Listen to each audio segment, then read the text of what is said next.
Hello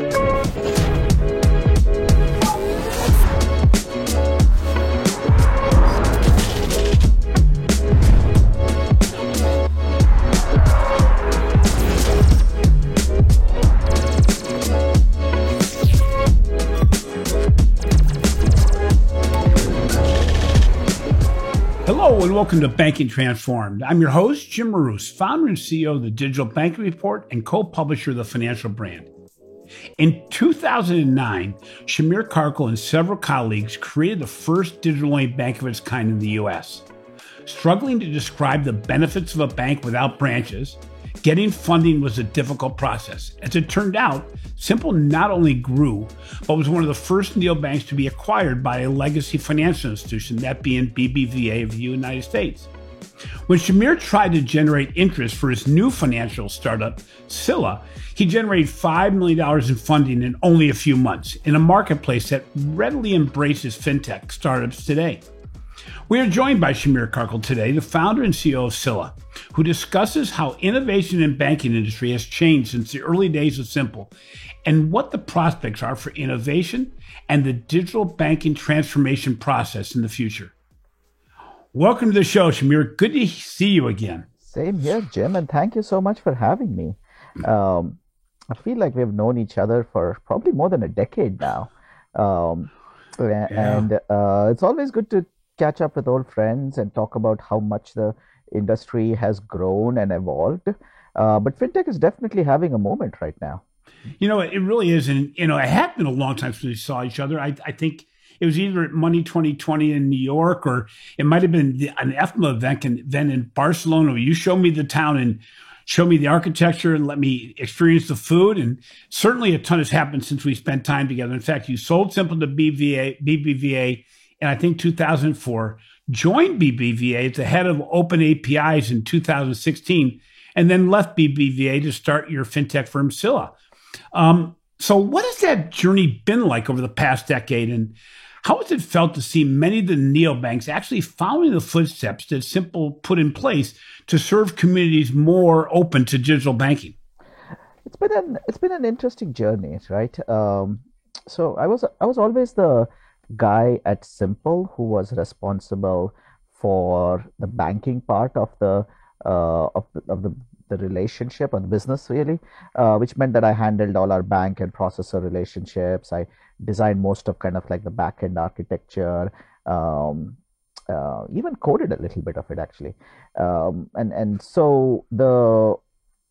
we there was lots of complexity and lots of things we had to change over time. Ended up doing a couple of large migrations, and then I went to BBVA and built two API platforms there, one in Europe and one in the US.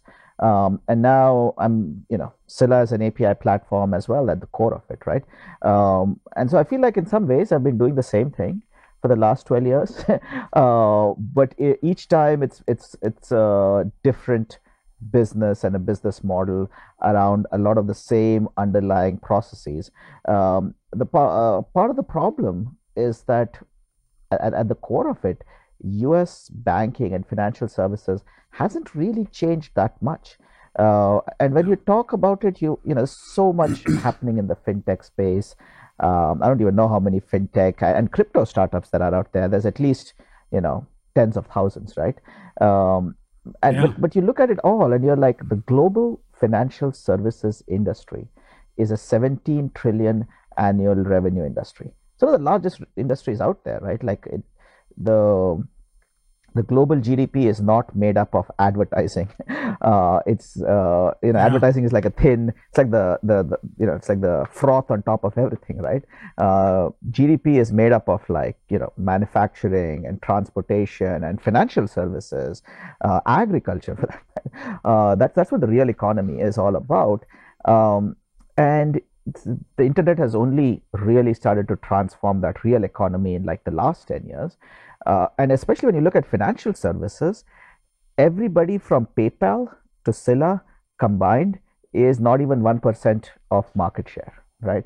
And you're like, where is the rest of it? Where's the remaining 99%? it's with 30,000 or more financial institutions globally, right? Banks, wealth managers. It's changing, and in some particular sectors, it has changed quite rapidly in the last few years. But overall, we're still barely at step one of this journey, and it's not a journey that's going to happen in the blockbuster movement of banking is not going to be in a year or 2 years or even five. It's going to take decades. It's just too large to change Yeah. any faster, and society can't allow the financial industry to just be revolutionized overnight. Too much chaos. But I do think in this decade, there will be a lot more change happening. A lot of companies will take over more and more sectors, and we are beginning to see even the large incumbents realize that. Neobanking, of course, is kind of near and dear to my heart. Neobanking, challenger banking, whatever you want to call it. Yeah. When Josh and I and Alex started Up Simple, we didn't really think we were starting a revolution, right? Or maybe we thought we were starting a revolution, but we didn't think we were starting a wave of like startups. If you had asked me in 2012 how many neobanks there would be in the US in 2020, I would have said five, maybe 10. I think it's probably over 100 by now. And there seem to be a Yeah. new one every week. And a lot of them are doing quite well. I mean, if you look at folks at like Chime, for example, I think they have maybe over 10 million customers now, and there's Yeah. quite a few in that 1 million to 10 million range. Now, there's a lot of issues with like profitability and business models. Building a business was never easy. It's not it hasn't magically gotten easier now. But I think what has become clear is that very large businesses are being built, and not everybody will succeed, but some will. And those that do succeed will be hugely massive and valuable. Well, so it's interesting. So our research at the Digital Bank Report has found that digital transformation at traditional banks has been exceedingly difficult. Some of the challenges include legacy leadership paradigms, the lack of data maturity, outdated infrastructure, and the lack of an innovation culture. You've worked at both fintech and legacy banking organizations. What's the biggest challenge that you think is being faced by legacy banks today? Because as you said, we're not moving quickly by any means. I think the problem of like banks in general is, and I saw this especially at BBVA, is that uh, even when the spirit is willing, the flesh is weak. Uh, so it's like Yeah. the whole history of banking and financial services is, it used to be pretty unregulated, but that was like, in the 19th century, right? And there's been waves of crises going back to like, in the 19th century, there was a financial crisis every 7 years in the US. And they finally got tired of that and created the Federal Reserve. And more regulation came in uh, through the New Deal, throughout the post-war period. And the whole goal of society has been like, the financial system has this tendency to blow up, and we can't afford that. So we're going to regulate it to make sure it doesn't blow up and becomes kind of like a regulated utility. While the financial services industry has always tried to find ways around those regulations to become more profitable, right? And the kind of the end result of that is that banks, especially, but kind of all financial institutions, all by design, are very slow moving, right? Like the internal processes to get anything done are extremely complex. It's never easy, right? Like if you go to a large organization, right, like Verizon or Apple or anybody that's a non-bank, you will find that large organizations don't tend to move fast anyway. Size brings, its problems, right? Banks also have this massive layer of regulation and compliance, which slows things down even Yeah. more. Um, Well, and the problem is the regulators and compliance people are all legacy yep, bankers. So it's not like that's going to help push it forward. It actually holds it back because they're sometimes the most tenured bankers in the business. exactly. And the point isn't that it's not like people are they're bad people. It's just that they don't get it, right? and they Yeah. Yeah. and you can't ship until they do get it. So you have to Yeah. spend a lot of time internally just on education, on helping people understand, okay, I'm going to go and serve startups. Are you aware that there is such a thing called a startup, typically in Silicon Valley, but could be anywhere, and this is how they operate, and then this is the services we are going to offer them, and this is how it's all going to work. And then after you have explained that to, maybe like 75 people, you get to the point where you can actually have a discussion about the product and the business and what are the real risks of it, right? And the that itself, it just ends up taking, you know months, years, in fact. And so Yeah. the the speed of execution that is possible at a startup is just not possible at a large organization generally, but definitely not at a bank. And that's by design, right? And that's when the spirit is willing, right? Like, that's when the top Yeah. leadership is Right. aligned and gets it and really pushes hard. Then you find that the bigger problems tend to be the internal processes and compliance, risk, legal, and just even internal technology, right? Like, they're a stakeholder too, and they have a complex back end system with like multiple layers of technology accreted between like 1975 and 2005, right? So Right. they don't Oh, necessarily want exactly. anything Oh, to rock yeah. the boat too much, because if it breaks, it's on them, right? And so that's a big problem, even when you have top down support and real leadership driving the change. If you don't have that, then you're going to get nowhere, right? So you find many places that the spirit is also not willing. So, BBVA, I believe, is one of the leaders in the industry from an innovation culture basis, and I'm comparing it to the world of banking. So it's against a subset that isn't all that innovative to begin with. But even at BBVA, I was surprised with the lack of embracing what Simple provided and really blowing it out in a big way to get scale and the things that obviously were needed to make it successful. Are is that part of the challenge that even when it's, I'm going to say, on a platter, nothing's that easy, but when it's waiting there for them, that even then it's not as easy. We've seen Chase close down their digital banking unit. We've seen other organizations try and not succeed. Is it because the forces of continuing forward the same way is more powerful than change? It is. And there's another factor that happens, which is, I think, a big thing at like larger institutions, which is just the kind of the tyranny of size, right? So if you look at it, Chime is, I don't know, it's a whatever, 10, 15, 20 billion valuation company. It's a decacorn, hugely successful. And yet, if you put it in the like the list of US banks by revenue, it wouldn't make it into the top Right. 50. And I'm not Right. sure where it would probably make it into the top 100, right? And that's probably the most successful, definitely the most successful neobank in the US, one of the most successful in the world.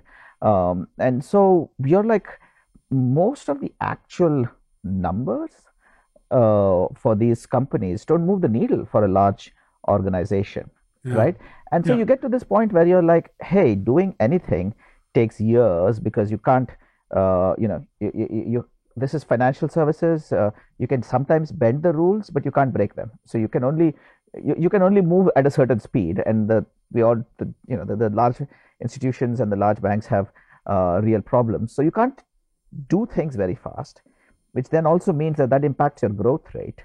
And then it's like you can you can start at like whatever 10 million in revenue and get to 50 million or 100 million in revenue. In the startup world, that would Yeah. be like, oh my god, you're a unicorn, right? But Right. Right. in a large bank, it's like, this isn't even, Nothing. we have It's not 24 even a units which are division. bigger than Yeah. this, right? Yeah. And you're sucking up all this capital, and you're not moving the needle much, right? So I think that tends to become a bigger problem, is just the impatience of like, hey, we invested Yeah. X, and Now here we are 3 or 4 years later. Where are all the results? And it's like, well, this is actually performing better than 90% of the banks out Right. there, but that doesn't mean that it's moving your needles because you're so much larger, right? So Well, it's the quarterly having to respond to the quarterly completely, reviews and completely, reports and right? all that. Yeah. You're like, hey, you get evaluated based on your metrics as a public company. So, in an ecosystem that's increasingly impacted by big tech and pay tech firms, which kind of companies do you think will thrive and which will get crushed by the powerful forces at work right now? And what will be the biggest differentiator, do you think, between the winners and the losers as we look in the future? So, I mean, there's two separate worlds that I understand at least reasonably. One is kind of the traditional banking and financial institution space, and then there's the kind of the world of like modern fintech and crypto, right? And of course they overlap and in fact compete, but they are very very separate worlds in the way that they Hmm. operate, in the people who are in them, the way the metrics matter, right? Like for an early stage company or even a mid stage company, customer growth and revenue growth are hugely important. When was the last time you heard, Jamie Dimon talk about the number of customers that Chase has? It's not even a Yeah. metric that they really care about. I'm sure it's somewhere in there. It's all about profitability, right? So it's very different metrics. Um, and I think for the traditional bank world, I suspect you're going to see, like, especially over this decade, as the pressure from the new world becomes intense on every aspect of like the entire traditional banking financial services value chain. You're going to see that it's going to become probably like a barbell. The very largest guys, the Chases, the Bofas, the Goldman Sachs, look, they have huge scale, they have a huge customer base, and they do have a lot of capabilities which like nobody else really has, right? Like if you're going to go Right. do a $10 billion IPO, or you're going to do a $50 billion loan or whatever, like you're going to go work with one of these top five banks because who else has the balance sheet and the scale and the ability to do these sorts of things, right? So the large guys are not going to go away. They'll probably lose some business on the margins. And some of them are trying to innovate. I mean, Goldman is doing a lot of cool stuff with Marcus. Maybe Oh, they can yeah. actually win Yeah. some on the margins too, right? But so they're not going away. They'll probably stay, I would guess, roughly the same size-ish across. Some may win, some may lose, right? And then I think the Yeah. smallest institutions, which are like the really small local community banks and credit unions, people don't go to them for sort of products and kind of coverage, and people go to them because they value having that small business relationship, right? Like it is really the Yeah. backbone of those is not even really their consumers, it's their small business relationships. And I think Yep. the local coffee shop or lumber mill owner is going to stay with his local community or bank or credit union because he's been with those guys for 20, 30 years. He's not changing just yet, right? He might get a Square terminal to process transactions or whatever, but still the core relationship will stay with those. I think the ones in the middle are going to be heavily challenged because it's like if you Well, I'll tell you what, Shamir, that's exactly what our research shows. And everything that we're measuring, from innovation culture to data use and CX and everything else, we're seeing the middle being squeezed tremendously. As you said, the small firms have their niche, and as long as they meet the basics of digital banking, they'll do okay. The big firms are going to be able to do okay. Those mid-level firms, they're struggling right now from the standpoint of they have the worst of all worlds. They have the legacy leadership. They don't have the funding. They don't have the scale. They don't have the ability to do the things that are needed like the big banks can do. And they look like the big banks to the local community. And you're exactly right. I think that, and now we're seeing a lot of them, trying to combine. Well, I come back from the '70s when they had the Resolution Trust Corporation that brought together a bunch of bad savings and loans thinking they make a good bank, and that doesn't happen because you don't really change the stripes. That's the big challenge is that and this just by getting bigger doesn't get you to where you have to go. And I think the maybe the last one on that scale is maybe PNC, right? And you look at it now with Yeah. the acquisition of the US BBVA business, it's getting to whatever, like 500 billion in balance sheet size, something Yeah. like that.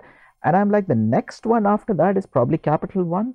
And then there's a pretty steep drop off, right? And I'm Yeah. like, it's somewhere there. It's not just the top four, but it's not the top 50 either, right? Somewhere between that Yeah, I 4 agree. and 15 is where you would draw a line and say the guys bigger than this have the scale. They'll still be here a decade from now, and they'll figure out some businesses, and but the ones between sort of 15 and like 100, I would worry about them a lot, just because I like being Yeah. a regional bank or even a super regional. I don't think it's going to be enough a decade from now. Um, and No. you see the amounts of money that fintechs are raising, and you're going to have pressure from the bigger guys above you as they get better at it slowly and with lots of missteps, but they'll get better at it, right? And you have the pressure from the fintechs, and it's just going to get crushed in between. Um, and I mean, I get why PNC is doing what it's doing, which is to be like, hey, let's let's make sure that we stay in the too big too big to fail and too big to be Yeah. outcompeted club either. But However, it still takes culture, and the reality is, I don't usually position PNC Bank as having the most innovative culture overall. They're a good bank, they're a strong bank, but on the other hand, I see U.S. Bank as a completely different entity from the standpoint of innovation. I think they're one of the leaders on the innovation scale. this is But fair. it can be interesting. That's the thing, right? Like if you look at US Bank, they are very strong in payments processing and always have been. And Yeah, have like, and I think that's the thing. If you're like a mid-size regional or even a large community bank, you're in that one, you're in probably in, let's say, even like 250 million to like 100 billion range, which is a large range, includes a large chunk of US banking. Figure out what's going to be your strategy for success. Are you going to stay at that niche where you're going to be like, my local small business and medium-sized corporate community loves the heck out of me and wouldn't care even if I made them do everything on paper? That's fine, you'll survive. Or am I going to find a line of business, whether that's auto lending or payments processing, where I'm going to be the best in the country?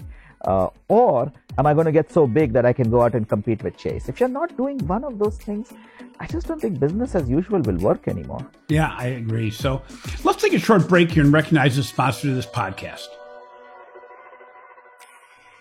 Is your organization trying to embrace digital banking transformation in 2021?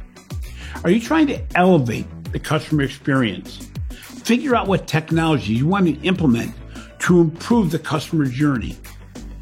Look at data analytics to really better understand and personalize the customer experience. And you're trying to make it so that more of your employees can buy into and be part of your digital banking transformation. If this sounds like you, I ask you to reimagine banking with our newest podcast sponsor, Microsoft. They give you the opportunity to unlock new opportunities at speed throughout innovative business models, deliver differentiated customer experiences across channels, products, and services, and redefine new ways of banking.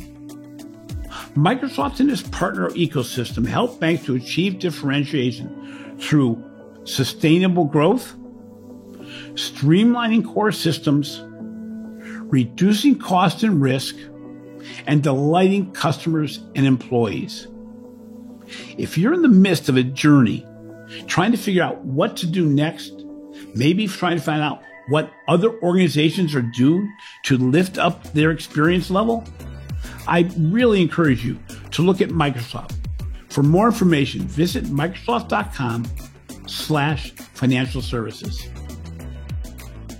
Welcome back to Banking Transformed. So I'm joined today by Shamir Karkul, founder and CEO of Scylla and co-founder of Simple, the first digital-only bank in the U.S. We've been discussing Shamir's perspective on the past decade of change in banking and where the future might hold. So we're in an amazing time of transformation of banking over the past decade, and the competitive battlefield has certainly changed.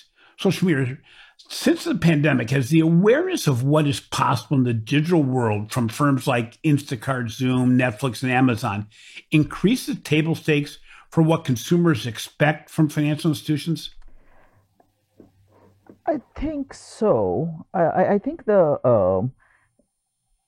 I think that the nuance there is that there's always been a segment of customers who expected a lot more from their financial institutions and weren't getting it, right? And that segment of customers was what Simple tapped into a decade ago, what the folks like Betterment and Wealthfront and TransferWise and Square all tapped into, right? Like across different products. And um, what I think has happened is that there was also a segment of customers who were kind of fine with banking as usual. They still went into their branch, maybe just much less now than they used to 10 years ago.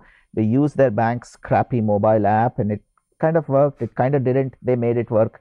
But what's happened with and that trend was changing, right? Like more and more people were beginning to use everything from like Simple and Chime to like Cash App and Venmo and TransferWise and all of them, right? I think what's happened is that the pandemic is a structural change. Even your 80-year-old grandma who did everything by walking into her local bank branch last March, she had to figure out how to use a mobile app Yeah. because otherwise she Yep. had no access to financial services for like 2 months. And so I think everything, and you can see it in all the metrics that have come out, is this step change in like just people being forced to adopt, in some cases kicking and screaming, right? And then Yeah. once they've made that change and then lived in that world for a year, now as vaccinations spread across the developed world and hopefully the developing world, we're not going to go back to the old normal. We're going to get to some sort of new normal. Nobody really knows what that's going to look like. We'll figure it out, right? We'll build Right. it. But the whatever that new normal is, people will go back to some of their old behaviors, but they'll stick to a lot of the new behaviors. There's going to be a lot of people who are like, you know, why wasn't I doing it like this for the last 10 years? Why did I ever Yeah. go into my bank branch to send that monthly rent payment for my villa in Spain? I could have been using TransferWise since 2012. So that change, once it's forced, a lot of those behaviors will stick. A lot of people have been exposed to the new world, even if they didn't want to, they had no Yeah. choice. And now that they're there, they're like, it's not bad. I am going to Yeah. order a lot more takeout than I used to even before. I'll go back to eating at restaurants. I love them and I want to support them. But I've defaulted to just doing takeout and eating at home or eating in the park. And now I'm like, it's a behavior I'm used to. I want to do a lot more takeout. The same thing is going to happen in financial services as well. And so a lot of this behavior will be sticky. And remember that the ones who are the best at innovating and saying, hey, we see a customer trend, Yeah. we're seeing that customers like this, let's grab onto that and let's market the hell out of it. Let's tune that and optimize for conversion. That's not the large traditional banks, that's the startups, right? So I think they will latch on to this and this trend will continue. Hmm. Well, it's interesting because one of the major changes we've seen in the last 3 to 4 years is that financial institutions now more than ever realize they can't go it solo. They've got to work with solution providers, fintechs, and others to not only amplify their innovation process, but even to support their back office functionality. And as we're looking at platformification, embedded banking, banking as a service, infrastructure as a service, all these different elements, we're seeing a whole new wave of fintech firms coming out that are really supporting the movement of other fintech firms and traditional banking firms. And one obviously is your firm, Scylla. And I want to talk a little bit about what is Scylla and what is the mission you're out to achieve as it relates to the banking ecosystem as we know it today? Totally. Um, so the mission of Scylla is to make money programmable.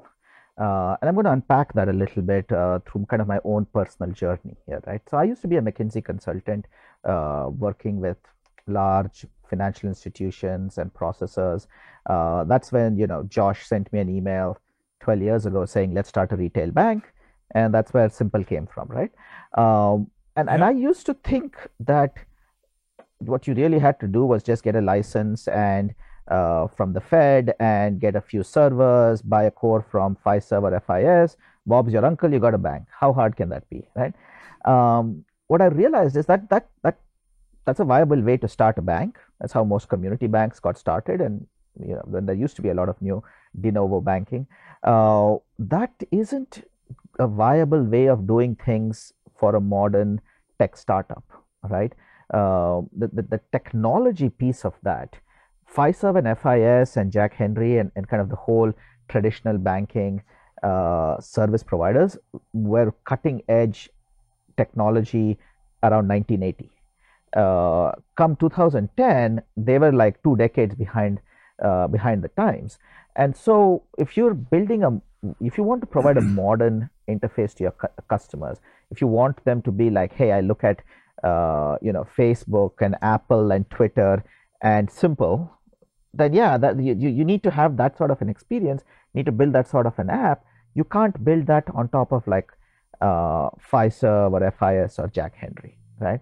So Right. we ended up through a series, like this took like 3 years before between first email and launch, right? So it's not like we sat down and solved this problem, but through a process of iteration, we took some old tech like um, Bancorp's FIS Core and a modern processing platform from a company called TXVia, combined with a lot of our own code, and built this kind of internal layer on top of which the web and mobile apps could be built, and they could function the way they needed to.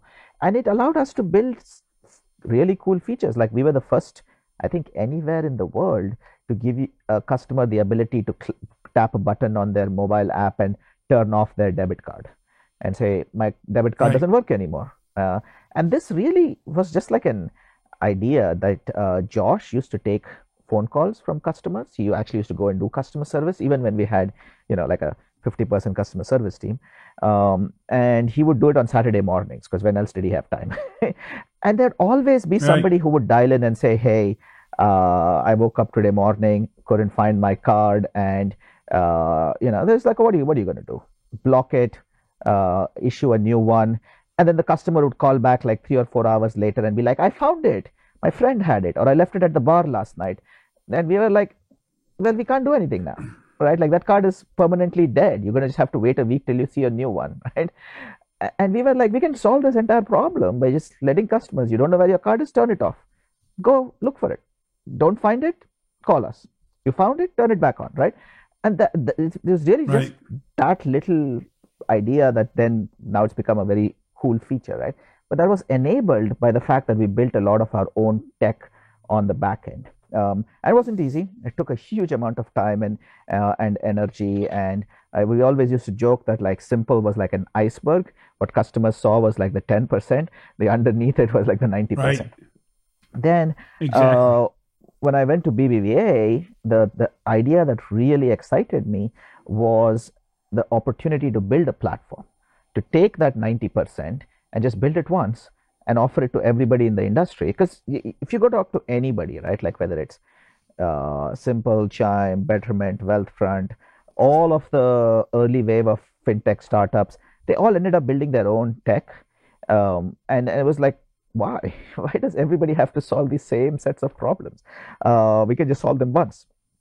So that was the idea at BBVA, and we did do it. We built the tech, we launched it, but what the realization I came to is that the just the tech and building really high quality tech isn't enough, because Right. the huge problem in banking is technology is a big problem, don't get me wrong, but compliance and regulations are a bigger problem.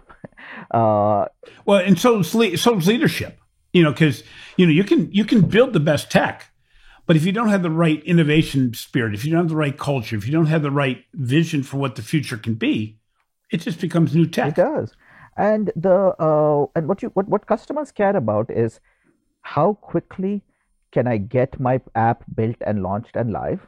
Because time is Yeah. money, especially in the startup world. Everybody's raised their, whatever, pre-seed, seed, series A, B, C, and they have 18, 24 months to hit their metrics to raise the next round, right? So that's a ticking time bomb and sort of a force that you don't find in the traditional banking world, where it's like, this thing slipped by 6 months, slipped by 12 months, who cares? Startups are like, we go out of business. So the time is money. And then the other part of it is the ones who are more sophisticated, usually the larger customers or the more experienced ones, they realize that it's not just about speed to market. It's also about stability and service long term, right? If you can get me to get me to launch in like 4 weeks, that's great. But then once I launch, if I fall in hate with you within a month, that's not going to work either. You have to be a stable, long-term partner who enables me to, build my business in all the ways that I want to build it. But at the same time, you have to get me to market quickly and efficiently at the start. And then I also would like to have all the features and everything else. But those are the core things that customers need.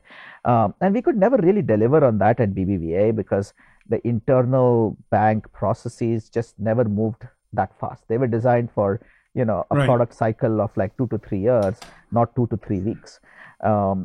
And so got frustrated by that and left. And I thought about like what to do with my life in like 2017 and decided I still wanted to solve this problem. But I did not want to solve it at a large bank, right? And you can argue that maybe it's not solvable at a large bank. At least I couldn't solve it at a large bank. And the problem is like, if you're a developer or an innovator or a builder, you wake up tomorrow anywhere on the planet and you're like, I want to program with email or voice over IP or SMS or any internet protocol, right? Like it's quick, it's easy. There's APIs, SDKs, ecosystems of providers. And the hard thing to do is to compete with Gmail because it's a really good product. But most people who are programming with email are not building Superhuman or Hey. They're just embedding some email functionality into their app, usually an existing app. I mean, it's quicker to do than it is to talk about it. The moment you come to money, completely different world, right? Like, I mean, remember, money is also just a messaging protocol at its core. But you realize that the world is not one place, whether you're in San Francisco or Shanghai, matters a lot. There's almost no APIs or SDKs, definitely no ecosystem of providers. And if you somehow ever manage to build and ship your app, you'll realize that competing with Bank of America is much easier than competing with Google. But again, most people who are programming with money are not building a neobank. There's a market for that. I don't know, there's like 100 neobanks in the US now, maybe more. But the vast majority of the market, just like in email, is folks who are embedding payments flows into some business app that they have already built or are building. And you're like, which business needs money? And I'm like, well, it's like all of them, right? So it's like email. It is that intrinsic to kind of all business activities, right? And our goal is to make money programmable in the same way that email is programmable. You should be able to wake up, jump on the Scylla platform, build whatever you need and ship it and do it faster than you can talk about it. Now we're not there yet. There's the hard part of it. The tech is not trivial to build. There's a lot of tech that we have to build and maintain and taking what are some very outdated payment systems on the back end and making them truly intuitive and easy to use via an API platform is quite tricky. But the harder part of it is still embedding all the compliance and because if you tell that developer, yeah, you can build your app and ship it in 2 hours, but it's going to take you 2 years to get through our compliance process. This doesn't work for anybody, right? You kind of have to manage the compliance, the regulations, the legal, and all the different parts of what make banking hard alongside the tech. In fact, you have to embed them both together and get that customer to market as fast as they can code, right? So that's our vision. Who are your prospective clients then? Are they financial institutions? Are they retailers? Or are they both? It's mostly, I'd say, developers, builders.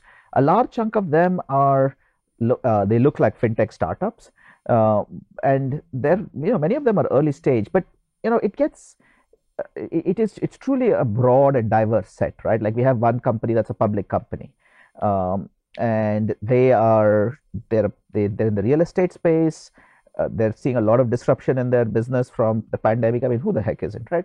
And they need to build something new, and their development team discovered us and started hacking away on our platform, fell in love with it, introduced us to the kind of the larger corporate team, and 6 months later we actually signed the deal with them because they're a big company, right? So we get folks like that, and it's not so much the size of company, it's the problem set that we truly enable, right? Which is, if you want to build something which involves moving money around in a regulated industry, like if you're just doing online e-commerce, you want to swipe a card, put the money into a bank account, do that 1 billion times to sell goods and services, which is basically unregulated, go to Stripe. Stripe is amazing for this, right? And they have an amazing platform to really scale that in a way that we wouldn't be yet, right? But Stripe and most of the folks, the payment process out there, will not touch complex regulated payments. So if you're doing fintech, insurtech, wealth tech, reg tech, crypto, commercial real estate tech, and every other type of tech which is regulated, you're like, well, I have to do KYC and KYB. I have to worry about OFAC. I have to worry about AML and CFT. And that's just to get the user onboarded. Once we get the user onboarded, then I have to link their bank account securely. Exactly. And then on. You have to build that. And then what if I have to actually hold money for a period of 30, 60, 90, whatever days, right? And as part of some funds flow. Now it has to be, I have to worry about custody. I have to worry about pass-through FDIC insurance and bank reporting. And we're like, don't worry about any of that. Our platform handles all of it. Just code, right? And our compliance team is amazing. We'll help you figure out, what you need to do. You need to have your terms of service and your privacy policies and all of this stuff in place. We won't write it for you, but we'll give you a lot of guidance on how to put it together. We typically get customers from signing a contract with us to live in 8 weeks or less. Mm-hmm. Wow. Well, it's speed to market, as you've always known. It's speed and simplicity when you get down to it. So, finally, what big change from your perspective? I mean, you're a long timer in this industry, in the whole fintech and paytech space and everything else. What big change do you see coming to banking, into financial services, and to fintech in the next 5 years? I think so. My hypothesis is that in this decade, which is 2020 to 2030, we're going to see fintech broadly defined, including crypto and wealth tech and everything, go from like 1% of global financial services revenue to like 10%. So even at the end of a decade, this is still going to be dominated by the traditional companies, right? But if you take that, you're like, that's a 10x growth. And where is all of that growth? A lot of it is going to be the big ones getting bigger, right? So I think fintech in 2030 will be bigger than all of tech in 2020. So I think we'll see at least one, if not $2 or $3 trillion fintech companies. If I had to bet, who would that be? PayPal, Square, Stripe. Those guys are the ones who are on. Well, it was interesting what you just said there. It's the payments platforms are the building blocks for the new financial institution. Exactly. Not that it haven't been in the past, but it's not checking accounts. It's not making a better checking account. It's new payments involved, because people aren't going to be writing checks. They're not going to see it as any different. My son, I said it before on the show, my son, if you asked him, how do you do your banking? He'd say Venmo. Even though he has a traditional bank account, all his money transfer, all the discussions and transactions that take place are done through Venmo. Exactly. And if nobody wakes up and thinks, hey, I think I need a new checking account today. Right? People are like, hey, I need to pay somebody. I need to buy something. I need to save for my kids' college education, or I need to start thinking about retirement. There is some fundamental core need that customers have.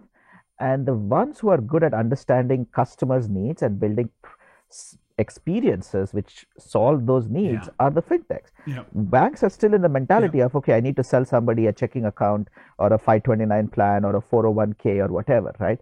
And fintech is already disaggregating every one of those things and putting them together in ways that it's some of the stuff that I see it a lot from customers. It's just super cool, right? I'm like, I would never have thought of doing anything like that. But now that you have thought of it, I'm like, yeah, I can help you build it. Man, that is super cool. I wonder if it'll work. You get to find out, right? And I get to watch from the sidelines. Is how I think about it. And that's all going to get transformed. The big guys are going to get huge. The medium-sized guys are going to get big. I do think that the kind of this wave of platforms, including Scylla, but there's we have competitors, right? And there's a whole ecosystem across the space. And I think there will be, I'd bet, probably 5 platform companies that a decade from now are like unicorns to decacorns. And then you have the large companies which are decacorns or bigger today, right? Like Stripe, for example, Checkout.com, those guys will probably get even bigger, and they'll add an extra zero to themselves. And the point is, even after the end of a decade of growth, there is still potential for more growth because the 90% of the industry is still to be taken over. I do think a lot of the Western world will see the change happening this decade. The rest of the world will see it happening in the later part of this decade and next decade.